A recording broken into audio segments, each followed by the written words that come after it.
So before I get into today's video, I just wanted to say that I will be on an episode tomorrow night, which is Thursday night, of The Rendered Image, which is a show that my friend hosts on his YouTube channel. His link to his channel is going to be down below, and I'll be featured on one of the episodes tomorrow night, so you can catch that episode and me on there tomorrow with the link down below. Make sure to subscribe to him, show him some love and support, and look forward to tomorrow's video where we talk about the episode that I will be reviewing right now, Loki episode 5.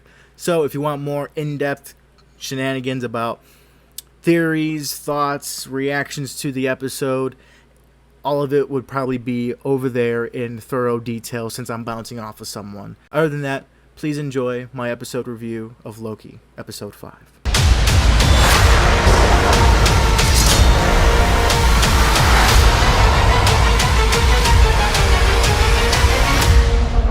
Greetings, so if this may concern, Christian Aguilar here, back with another episode review. And in today's episode review, I am going to be reviewing episode 5 of Loki.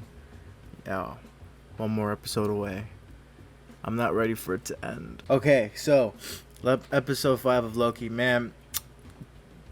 5 out of 5. I don't care at this point, man. 5 out of 5. It gets 5 out of 5 Skarsgårds, man. Because, man, this episode, shit's ramping up, man. One more episode, and it's the big climax. We're already ankle deep, maybe even shin deep in the multiverse now. This episode was not shy with its Easter eggs. Oh my goodness. But before I go into it, I'm going to spoil everything. Just a fair warning right now. Right as it begins, man, you know, it just picks up right where it left off, man. There's no slowing down whatsoever. And I admire that, because there's some shows that they get to a high point, they slow down for some odd reason, you know?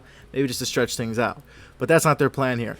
They want to get to something, and they're getting to it. So, I love how it starts off in the other world, showcasing that Loki's already on the run with his other variants, the classic Loki, Kid Loki. I forgot the other dude's name, the bald one. I'm just going to call him Thor Loki, I guess, because he has the hammer. No, but the 3 Lokis, even Alligator Loki. So the 4 Lokis, he runs away with them and he goes to a bunker, right? And I love how they're running through this unknown territory. Like, everything looks like a Marvel graveyard. It has a whole bunch of like shield helicarriers and like statues of like what looks to be like the timekeepers. Maybe some of them look like Vision to me a little bit. There's these weird chicken-like animals that have like an orb for a head. It's such a weird place. I am unsure of if there's like an actual place like this in the comics. Maybe this is just like really going wacky, like really wacky. It's going to like get to the edges of the comic wackiness. Like, it's just going far out there, man. A wacky part of the comic that I love that they paid homage to was the Thanos chopper. I thought that was freaking hilarious when I saw that, just a chopper with Thanos on it. Like, just imagine like that big mad titan just sitting in a yellow tiny helicopter, just like flying around and stuff, you know, trying to conquer everything. It's hilarious, and I love how it exists in the multiverse of the MCU, you know, and I just find that hilarious. And another thing, I love how we saw Yellow Jacket's helmet in the bottom right corner of this wide shot. They were panning over the entire land, and we see what looked like Yellow Jacket's helmet. So this leads me to think, like, is this whole place set in the quantum realm? I know Yellow Jacket probably wasn't sent to the quantum realm, but I heard a theory on the internet that they said there's a theory that the TVA where they're at, where all this is taking place is the quantum realm. They said that there was like some city in the far distance that they saw look like a little civilization in Ant-Man and the Wasp. There was a scene where you saw like a little city in the distance, and people are saying that's where the TVA is at. And the main thing that is that links this theory to be solid is the fact that time moves differently in this other world. Time moves differently there. I remember when Paul Rudd, Ant-Man, got stuck in the quantum realm and he woke up. I think it was in Endgame. He said that he felt like it was 5 minutes he was stuck in there. Then he figured out it was 5 years. You know, so time moves differently, and I think that's probably where they're at. Who knows? It's quantum realm, maybe not, maybe yes. It's a pretty interesting theory to go off of. But when we got to the end of this, oh my goodness, they opened up the portal after they defeat that huge mist monster. I forgot, Goliath? No, Algoliath? I forgot its actual name. It sounds like Goliath, but it's with an A. It'll probably come back to me later. But after Sylvie and Loki defeat that monster and they open up the portal, they reveal that palace, that castle. And there could only be like 2 people in that palace. Either it's King Loki, another variant of Loki, so like a higher ruler Loki that's actually taking over the multiverse. So it could be an eviler variant of Loki, or it could be Kang the Conqueror. Like they could just shoot him right in and be like, boom, here he is. Leave it open for Ant-Man and whatever else they want to leave it open for, you know. They just basically introduced the next main villain in this series. Hopefully, that'd be freaking crazy if they do, and they get that actor to... This is the first time we see the actor in full costume and makeup, you know. I'm slipping on his name, but he was in Lovecraft Country. But yeah, it would be so cool to see him pop up at the end of this series and really, you know, open up the doors for everything. He can open up, like, for Fantastic Four as well, because we know Kang the Conqueror is a descendant of Reed Richards, because his name's Nathaniel Richards. And with Kang being a time-traveling conqueror from the 31st century, it makes sense that this guy is going to probably pop up in a show that's going all over the place when it comes to time travel and variants and multiverses. So it's very interesting to see where the next episode is going to lead off from this. Still, the chemistry between Sylvie and Loki are amazing. Sophia Di Martino and Tom Hiddleston's chemistry is just like...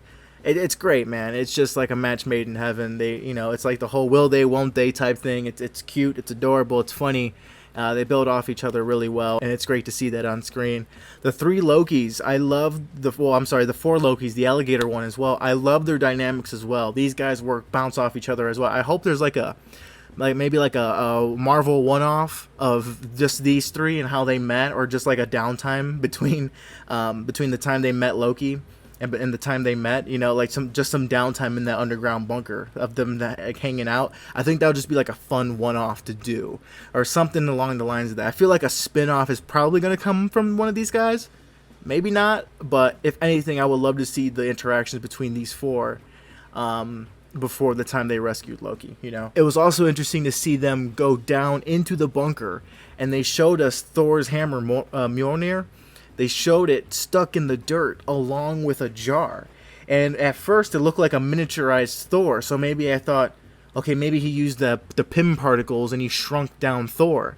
But then I rewound it and I played it again. I'm like, no, the way he hops towards the hammer, it's fucking Frog Thor, dude. I was freaking out because I'm like, dude, that's insane. Like, I love the superhero animals. So to know that they just threw in Frog Thor, what's his name, Throg or something like that, just to know that they threw him in there is so amazing. I hope he comes out in episode 6, or maybe he's gonna come out in Love and Thunder. Maybe that's like a setup for Love and Thunder.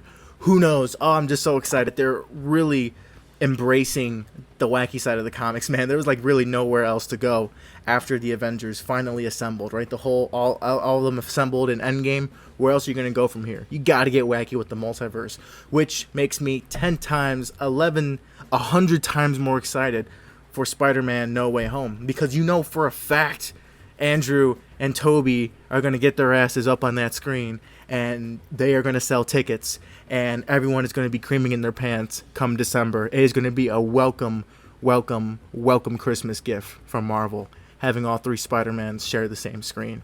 And my lord, I mean, it's insane. It's crazy. It's really, really crazy what Marvel's doing. I mean, you thought they couldn't go anywhere else from here. They're just going wacky with it, and I am all here for it, man. This is a pleasant ride to be on right now. It is a really great time to be a Marvel fan. So it makes me very, very curious about the future and what it's all going to lead to. I hope it's Kang, but if it's another variant of Loki, like King Loki that's in the palace, okay, you know, because they have to tie it up, you know, and keep it in-house, you know, because it is called Loki after all. So what better villain to face than, you know, himself, you know.